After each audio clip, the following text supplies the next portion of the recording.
bodyperformance.net, and this is week 10 of the bench press program.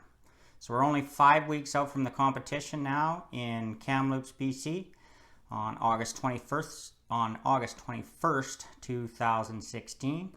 So things are starting to get a little bit heavier now, starting to lower the volume a little bit as compared to some of the other weeks, and getting a bit boring as far as the exercises are a lot the same. Like, there's not much accessory work going on. It's getting, as you get closer and closer to the competition, I believe in doing more and more specific stuff towards what you're actually practicing for. So I drop out pretty much all, or not pretty much, I drop out all of the accessory work. Probably 4 to 5 weeks out is pretty standard for me. That's not necessarily set in stone, but that's a pretty common thing for me to do. This time I dropped it actually a little bit earlier. I think it was about 6 weeks. I was still doing a little bit of accessory work just on off days and stuff like that, but not enough that I actually even recorded it. Mostly band pull-aparts and stuff like that, which I'll still continue to do some of that just as a rehab type thing to keep my shoulders safe and feeling good. So let's get right into it right away. There's not a lot of exercises to go over here, and then when we get to the charts at the end, we'll just look at the trends that we're seeing as we go along. So on the 18th of July, I did pause bench press, pinkies still on the rings. I did 140 kilos for 4 sets of 4 on that, and 2,240 kilograms of volume, and that's the only thing I did that day. So these workouts aren't taking very long, especially in comparison to the ones that I did when I was in my volume phase. And as we look at the chart later on, where you see how high the volume was compared to how high it is now, or how low it is now would be more correct, you'll see that it's quite a difference, and that makes a big difference in how long your workouts are actually taking. Because even when I was doing the higher volume work, my rest periods weren't short. For some of the exercises like curls and stuff like that, they weren't too long. But in my bench work, my main bench work and other big exercises, I was still resting 3 to 5 minutes in between. So those are some long workouts, maybe 2.5 hours, some of them, whereas some of these workouts might take me half an hour. Okay, moving on to the next day, which was the 19th. I did pause bench presses again. I went 135 kilos for 3 reps, 4 sets, 1,620 kilos of volume on that day. And then I did squats because I'm doing the 3 lift now. I do have 3 squat days in my week and 2 deadlift days. Usually, I believe on this week I only did 1 deadlift day because my back was a little bit sore on one day. Nothing to worry about, but I didn't bother because my main focus is still the bench press. I'm not gonna push myself in the squats and deadlifts, especially if I don't have to. So on the squats, I did 170 kilos for 3 triples. The next day was the 20th of July. Paused bench presses again. Pinkies still on the rings. Working up in some doubles. I did 120 kilos for a double, 130 for a double, and then did 5 doubles at 145 kilos. So that's 1,950 kilograms of volume. I did do deadlifts this way, so there you go. You have to realize I'm filming these from the future. I'm about 2 weeks behind in the actual filming, so I have to remember back to exactly what I did as well. So you have to bear with me as I go through that. So the deadlifts, I did 175 kilos for a single, 185 for a single, and then 195 for 3 singles. So that's not incredibly heavy for the deadlifts, and like I said, I'm taking it pretty easy on those. On the 21st, squats again, I did 175 for doubles, and I did 5 sets. So that was a fairly good amount of volume for squats, nothing too crazy. And then my paused bench press with pinkies on the rings again, I did 135 for 2 sets of 5. So you can imagine how long that takes me to do 2 sets of 5. It's not a very long at all. My warm-ups, I probably did, I don't know for sure, but it was probably about 3 or 4 sets of warm-ups at the most, probably triples. And then 2 sets of 5, that takes me, even if I'm resting 5 minutes in between, that takes me 10 minutes. So that's a pretty short workout. Definitely a lot more time spent on squats there than on bench press. So now that brings us into the Saturday, which is the mock meet, or the weekly mock meet that I've been doing the last few weeks. That's the 23rd. For my squat, I did 175 for a double, 195 for a double, 205 for double. So I'm still sticking with doubles this far out. I'll probably be transitioning to singles in, I think, about 2 weeks, but don't hold me to that. I may adjust as needed. Then my competition bench press, which actually is the thing we're talking about, what actually matters. So pinky or index fingers out onto the rings on these. Full gear that I would be wearing in the competition, except for maybe knee sleeves. I have the knee sleeves on here because I was too lazy to take them off in between the squat and the bench press, or the squat and the deadlift, so I left them on through the bench press. Whether I'll actually wear them, they don't add anything to your bench press, but if you take them off, I do like to wear them for the deadlift, so if I take them off, I got to put them back on, and I'm pretty lazy, so I might not want to do that. The bench press, doubles on there. I was going up to the heaviest double that I've attempted in recent memory, really. So I didn't want to wear myself out too much on my warm-ups. So my first warm-up, I did 120 kilos for a double. Then on 140 and 150, I only did singles on those, just to save myself, because I knew that the 160 kilo for a double was going to be a push. Like I knew it wasn't going to be easy. I'm still debating whether 160 is going to be my opener.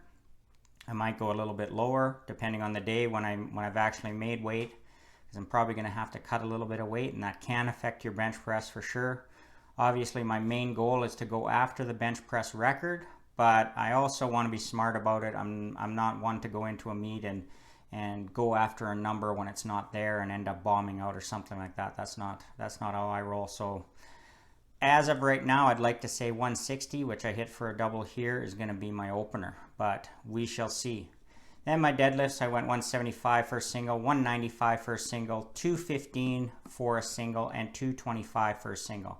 I believe that's going to be my probable deadlift opener as well. And the squat that I did today, the 205, that's a probable squat opener. So like I said, those can certainly change as we go along, but as of now, I felt pretty good this far out, 5 weeks out, being able to hit my openers for doubles. So let's look at the graphs now. We go to the average daily intensity. When you look at the average daily intensities to last week, it's not a significant increase, but it is an increase. If you look at the highest day last week, which is day 5, and that's the way it's going to be probably right through to the end now, will be that Saturday. I'm not going to be training probably 5 days a week the whole way through, but that Saturday is going to be the highest intensity day. Last week the would have been a Wednesday, I think. Day 3 was right up there as well. But this week, the day 5 was the obvious heaviest day because it was the competition practice. And as I get going down into singles, that's obviously going to get even heavier. Probably there'll be reps definitely in the 92.5% range, especially for the squat and the deadlift. Bench press might even be a little bit higher than that. I tend to program or I don't program percentages, but I tend, when I look at it after the fact and figure out what the percentage of my projected 1 rep max is, my bench press tends to be higher a little bit than my squat and my deadlift. So if I was to open with what I did for bench press today, and then I used the record, which is 165.5 as a projected max, I'm about 96%. So that's way higher than I would ever go with my squat and my deadlift. So my squat, my deadlift, my opener is typically between 87 and 90%. Anyways, on to average daily pressing related volume. So if you look at the volume from this week, I'm actually slightly higher than I was last week. The day 1 being the highest, and then the next day was actually pretty much in line with what I did last week, and then a little bit higher on day 3, a little bit higher on day 4, and then the volume on day 5 is actually lower than it was last week, but my intensity was higher. And that's what the wave tends to look like, is as your intensity is going up, your volume is probably going down. You'll have the rare day where your volume and intensity will both be high, but you're not going to have too many of those days throughout the cycle. Looking at an average weekly intensity. So if you look way back the first 5 weeks, you see how the intensity gradually went up. And then we had the big drop off when we had the injury week. And then even on what was kind of a deload week, which was the next week, the intensity came back up and stayed pretty flat for 2 weeks. Now it's climbed the last 2 weeks, not a huge amount. We're only looking at 81% and 83%, so it's not a huge difference, but it has that gradual increase, and that's what I was talking about. As the volume is going down, the intensity is going up, and that should be the trend that you see as you go along. And we look at our pressing related volume for the week. It was last week, well, we go back 2 weeks, it was a pretty moderate amount of volume, and then last week was lower, and then this week was slightly higher. So the volume is still not, I don't believe in doing flat volume where you're pretty much staying the same for too many weeks in a row. I like things to be waved throughout the cycle. So they're going to be waved within ranges. Like if you look back into the higher volume phase, you can see that the volume is consistently high, but it still has a wave into it. Then when we went into our strength phase, which is an obvious drop in volume, a very obvious drop when you look at the graph, you see that there's a couple weeks there where it's reasonably flat, then we have a high week, and then it comes back down to another 2 weeks that are similar, but it still has a wave to it. And as we get the next few weeks going in there, that trend is going to be even more obvious. It'll be these charts, if they're ever going to be interesting, is going to be interesting right at the very end when you can actually look at them, look at the total weeks and see the progression that the volume takes and see how that relates to the intensity. So the last one here is we're just once again looking at sets, reps, and total reps for the day. So because my volume was actually slightly higher this week, I had some days where the total reps were higher than last week. But if I took my average throughout the week of all my reps I still came out to an average, I think it was 10.2 or 10.5 per day. So there's a few days like I had 16 on the one day and then to a low of 6 on the Saturday. So that also coincides with how heavy of weight you're actually lifting. Saturday being the heaviest day, that was obviously the least amount of reps, and the least amount of reps per set and the least amount of total reps overall. So that's it for today. That pretty much sums it up. We're closing in on it now. Stay tuned for next week, week 11, and things are going to start really building into the peak now. So it's going to get not exciting as far as looking at the program itself. You fall asleep if you just read the program, but to actually look at what's happening with the intensity and volume and how it relates to each other, that might be interesting to some.